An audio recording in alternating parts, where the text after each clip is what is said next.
right, let's move on to the adult course, set unit 10. We're going to start with money and the money supply. Hi everybody, money can be anything as long as it satisfies these four functions. It's got to be accepted as a medium of exchange, and that's really important because the only other option we have is to then barter. And the problem with bartering is, for example, if I need pencils, then I've got to hope that the person who's selling me pencils will accept my board pens. If the person selling me pencils does not accept board pens, that transaction cannot take place. If you have money which both parties accept, then all of a sudden that transaction can take place with money instead. So the medium of exchange is really important. It allows the economy to run, basically. Money has to act as a store of value. It can't deteriorate over time. For example, if you use commodities like fruits, they go bad over time. They lose their value. So as a store of value, money has got to satisfy that function. Now, think about it. Inflation over time can erode the value, can erode the store of value function of money, whereby £100 maybe in 10 years' time does not have the same intrinsic value to it. So inflation can erode the store of value idea. So that's actually a really interesting concept. So when you're choosing a type of commodity, a form of exchange, you want it to be durable. Basically, you don't want to trade in fruit because fruit decomposes. Metal, like metal coins, is actually a much more durable form of money. But that's physical durability. You also have to understand that inflation can also decompose and erode the value of money, even though it's not physical, and make it a lesser store of value over time. That'll actually become important for the second half of Unit 10. Basic idea that if you have £100 in your bank account now, that £100 is still going to be there in 10 years' time, even though the actual value of it might decrease because of inflation. But you can still store money, that's important. Money has got to act as a unit of account or a measure of value. So if you have two goods, one good with a price of £10, one good with a price of £25, you know that that good which has got a price of £25 is different in some way to the good that's got a price of £10, right? It gives you that unit of account function. You know that if there are different prices, these goods are different in some way. That's important. And also, money has got to act as a standard of deferred payment. This is really important, whereby people that don't have money right now can borrow it from those that do, meaning that they can pay back that money over time. That's a very useful function. That's quite literally. So we switched to EconplusDal simply to understand the money market, and this is literally the concept behind money markets. That the money market bringing people who need money together with people who have excess money and are willing to lend it. So that people that don't have money now can still buy goods and services, paying back at a later date. So standard of deferred payment, the idea of bringing lenders and borrowers together, very important when it comes to financial markets. What are the characteristics that money has to have? Well, money's got to be acceptable, i.e. act as a medium of exchange. It's got to be portable. Of course, there's no point in having money which is very difficult to carry around. It's got to be easily portable. It's got to be durable. Right, that's important. It's got to be divisible, whereby it's easy to actually to have it and understand it. It can break down into different units, for example, pence and pounds in the UK context. And it's got to be limited in supply, so it keeps its worth. That's important. And it's got to be difficult to forge. It can't be easy to counterfeit, otherwise people will lose faith in money. Something interesting to know is the difference between commodity money and fiat money. Commodity money is any money that's got intrinsic value. Intrinsic value, for example, gold. Whereas fiat money, which is what we use nowadays, notes and coins, has got no intrinsic value whatsoever. So if notes and coins become worthless because of hyperinflation, you can't go and trade in your notes and coins for something else. That's it. That money has lost value. That's fiat money for you. Whereas commodity money has always got some intrinsic value.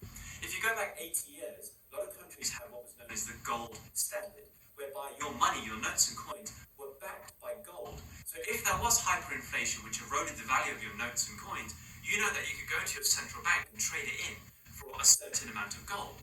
Nowadays, that idea of commodity money has completely gone. We use fiat money. Notes and coins, we have got pure faith in the value of those notes and coins. If anything eroded the value of it, so hyperinflation or a massive currency crisis, eroded the value of that money, then that's it. Our savings are worthless. The money that we have is simply worthless. We have to start again. The important part of that concept is that we in the United States are also on fiat currency at this point. We were taken off the gold standard in the Nixon era. This means that if there is hyperinflation, if the banks do collapse in this country, your savings, all of those dollars, are pretty much worthless. And the coins that you have, the cents, the quarters, etc., are really only worth as much as the worth of the metal that makes them up.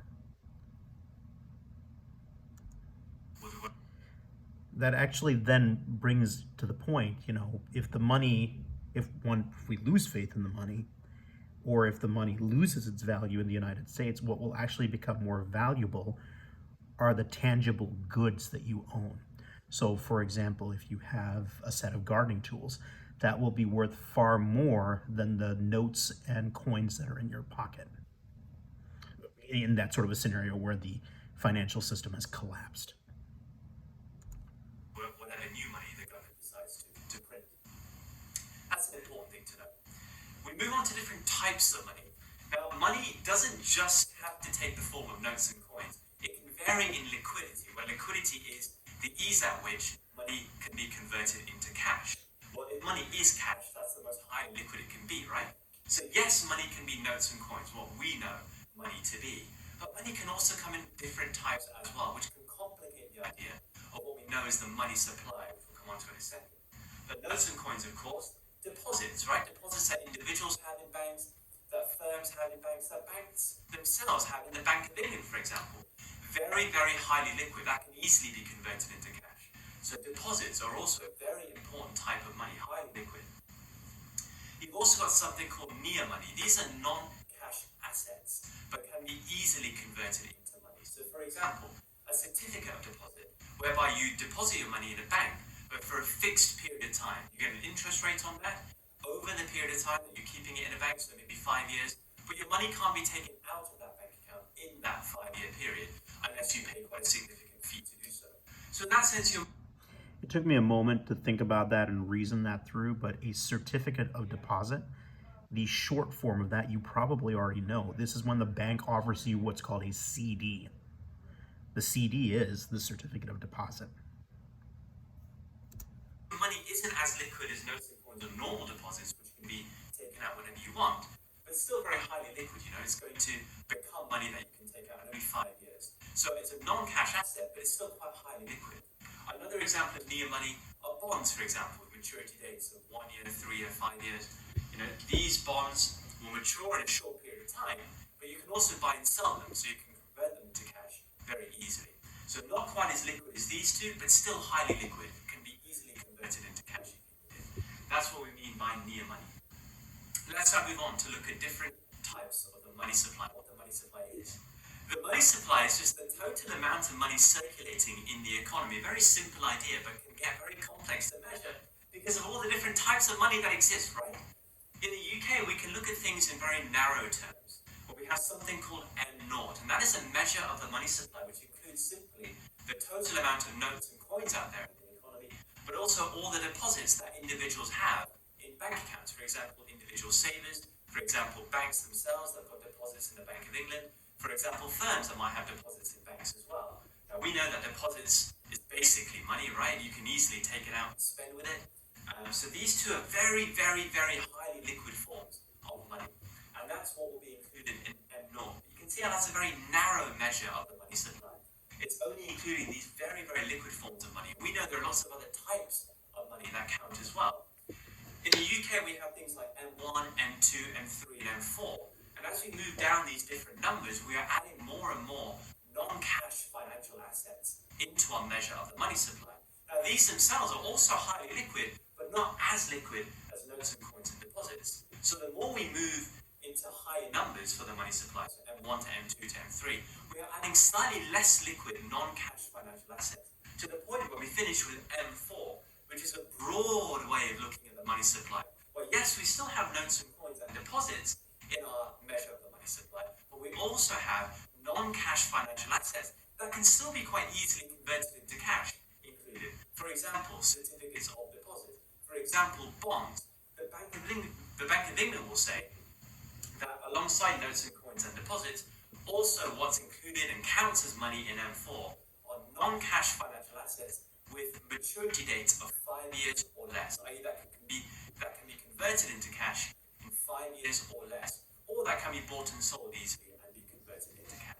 So just simply learn the broad measure of money supply, i.e. M4, as notes and coins and deposits as M0, but also non-cash financial assets that is still highly liquid, i.e. that is still quite easy to convert into cash. Don't overcomplicate the money supply, keep it simple like that. That's it when it comes to money and the money supply. Thank you so much. Stay tuned for the next video where we look at the quantity theory of money and how we can look at the money supply and the link to inflation. I'll see you in that video, guys. Her style is unique. Her recipes are famous. MacBook Pro, I've been putting it in a mouse backpack and we're going to drop it into the 8-story building.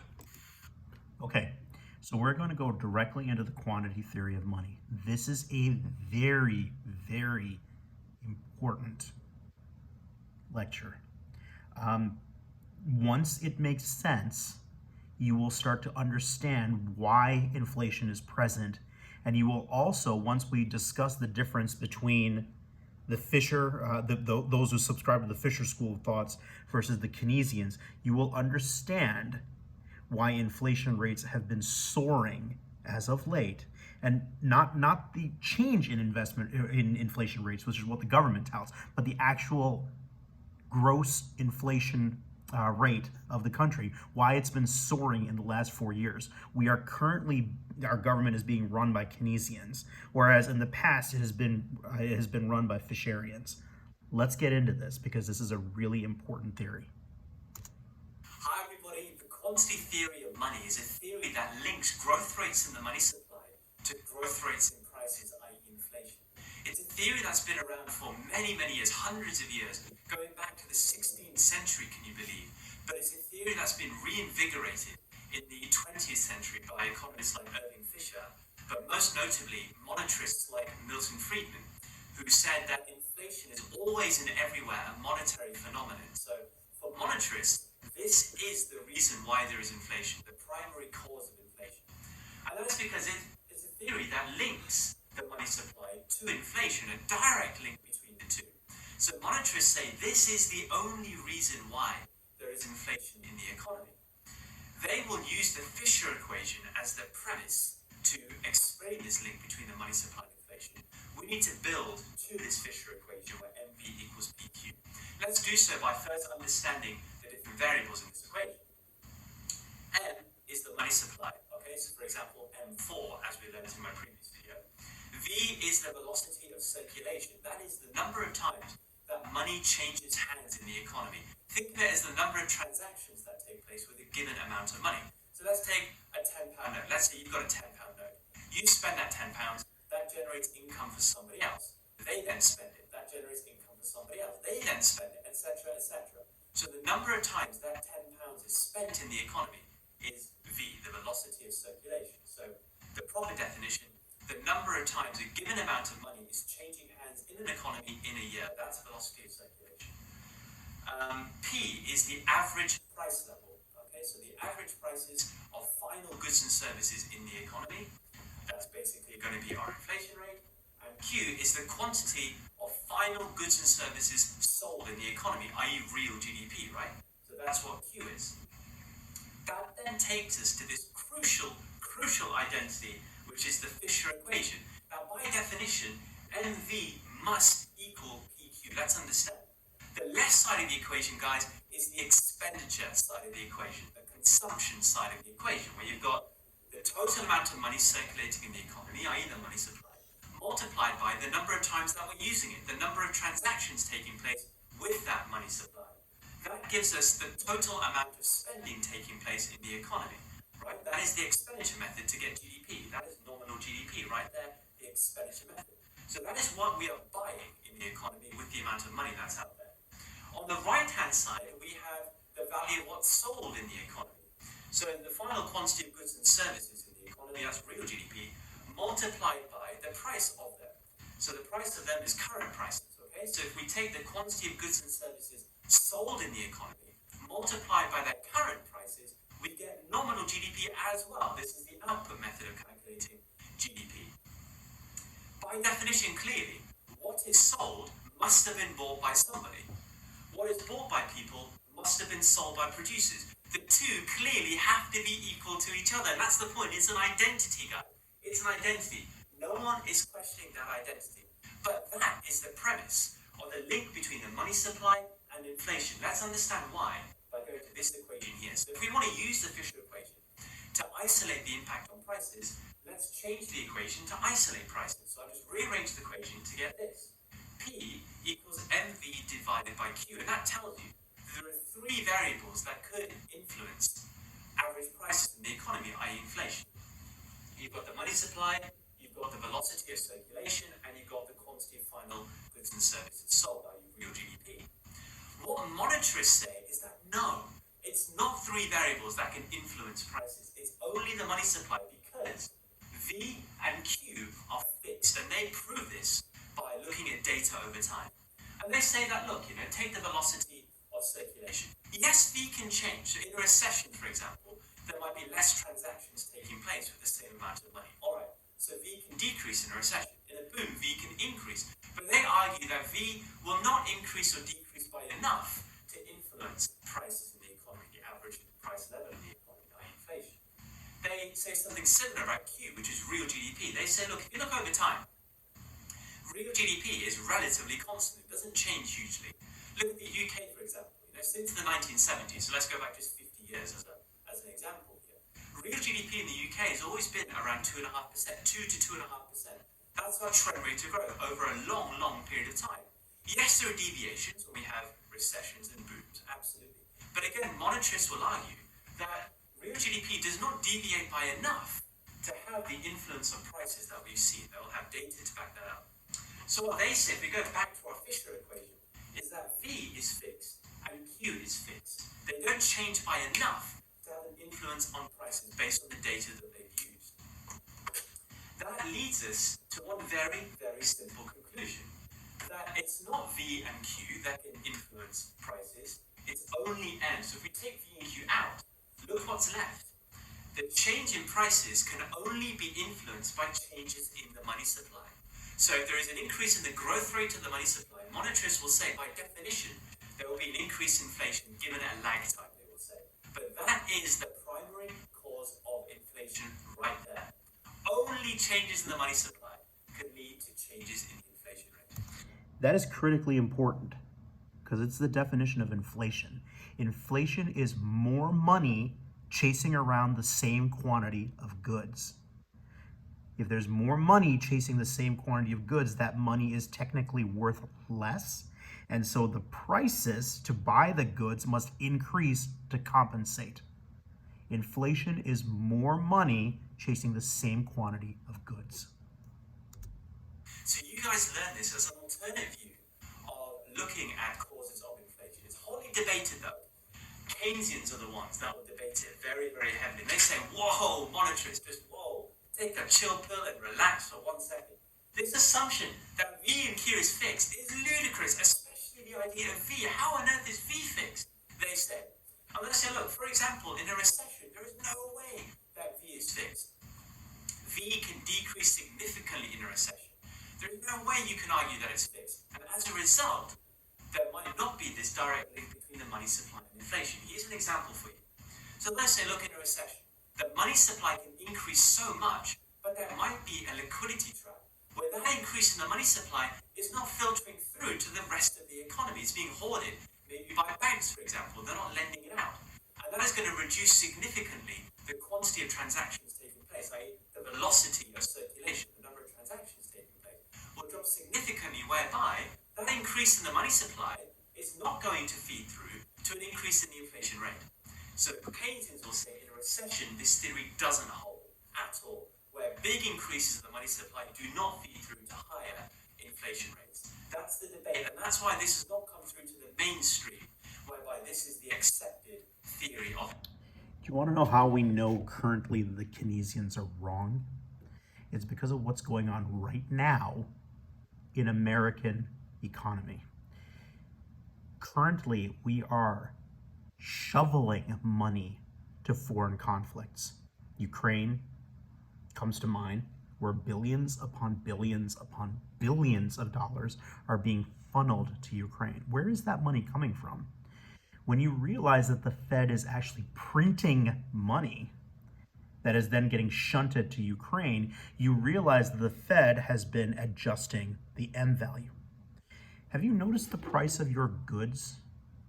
Take a look at some comparison charts to what the price of your eggs were, or the price of your gasoline was, or the price of even more durable items, clothing, etc., from 2021 versus currently in 2024. And you'll notice that the price has substantially increased. You've increased the amount of money printing, increasing the money supply, the M, and as a result of that, you've increased the P, the inflation, for all the other goods. Now, there has been a liquidity trap. That money's not getting to you. That money is going to Ukraine. But the impact on V is so small that it doesn't affect the M and P, thereby supporting the idea that in an unfettered economy, the monetarists subscribing to the Fisher equation are in fact correct. Now here, with technology, is where it gets interesting and where things may shift to the Keynesians. If you'll notice lately in a lot of the news briefs, there's a strong push to start moving towards central bank digital currencies, CBDCs, government-backed currencies that are digital, online. The big difference between a digital currency and a dollar that's in your pocket is that a digital currency is programmable. You can program it such that it can be turned on and off for use whenever you wish. And when I say you, I don't mean you, the consumer, I mean you, the government. What that means is that with a CBDC, all of a sudden you actually can manipulate V, and significantly at that. So you can print as much money as you want and then make it so that the CBDC doesn't work for various goods and services, so that you increase M, reduce V, and therefore fix P, the prices. Sounds great, right? But here's the problem with that.